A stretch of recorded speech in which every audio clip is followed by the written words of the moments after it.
আমরা এইটুকু যদি আমরা তারাও না থাকতে পারি, তাদেরকে যদি আমি অ্যালাউ করি, তাহলে আমার চাকরি করা দরকার ঠিক। আজকে গণতান্ত্রিক বাম জোট যেটা ছিল, ওনাদের প্রোগ্রাম ছিল মাননীয় প্রধান উপদেষ্টার কার্যালয় অভিমুখে পদযাত্রা।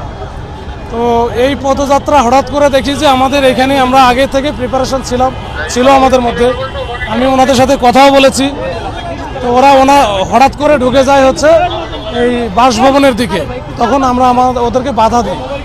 বাধা দেওয়ার পরে আমরা বলি যে এদিকে যাওয়া যাবে না, আপনাদের যদি কোনো বক্তব্য থাকে বা স্মারকলিপি থাকে, আমি কথা বলেছি আপনাদেরকে আমি প্রতিনিধি পাঠাই দেব। প্রতিনিধি পাঠাবো এই কথা বলার পরে তারা কিছু রাজি হয়েছে একটা পক্ষ, আর একটা পক্ষ এরা ব্যারিকেড ভাঙবেই। তো আপনারা এখানে অনেকেই ছিলেন, ব্যারিকেড ভাঙতেছিল, আমাদের সাথে ধস্তাধস্তি হচ্ছিল।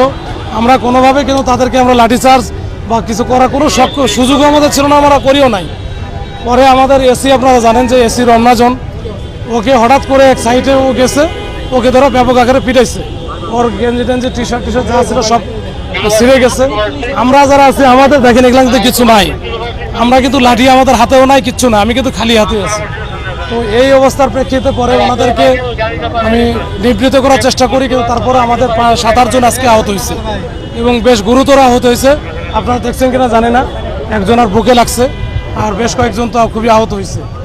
এই জিনিসটা করা, এটা তো এটা মানে আমাদের হচ্ছে একেবারে সেটেলমেন্ট এগ্রিমেন্ট ছিল যে তারা আসবে এখানে, এখান থেকে আমি পাঠাই দেবো প্রতিনিধি 5 জন, যে তারা কথা বলে আসবে। এইটা নিয়ে তো আর আমাদের দ্বিমত নাই। আমরা জাস্ট খালি এই জায়গাটা যেহেতু 144 সবসময় জারি করা থাকে, আমরা যেতে দিলাম না, যেতে দেই নাই, যে আপনারা এখানে থাকেন, আপনাদের প্রতিনিধি ভিতরে যাক। কিন্তু তারা সেই কথাটা শোনে নাই, তারা কিন্তু বারবার এটা করছে। তারপরেও কিন্তু আমরা ধৈর্য সহকারে সবাই এখানে কিন্তু অবস্থান নিচ্ছি, এখানে তাদের ঢুকতে যে দেয় নাই, এটাই হচ্ছে আমাদের অপরাধ, অন্য কিছু না। এইটুকুই ছিল আমার পক্ষ থেকে।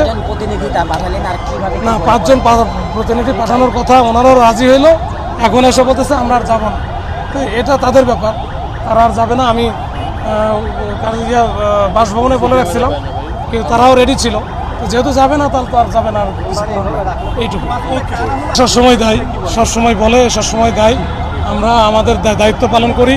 আজকে দেখছেন আপনারা তো এত মিডিয়া আছে, কোথাও দেখছেন যে আমরা লাঠি পিটাইছি বা আমাদের যে ওয়াটার ক্যানন আছে কিছু করছি বা সাউন্ড গ্রেনেড মারছি, কিছুই করে নাই। আমরা এইটুকু যদি আমরা তারাও না থাকতে পারি, তাদেরকে যদি আমি অ্যালাউ করি, তাহলে আমার চাকরি করা দরকার ঠিক।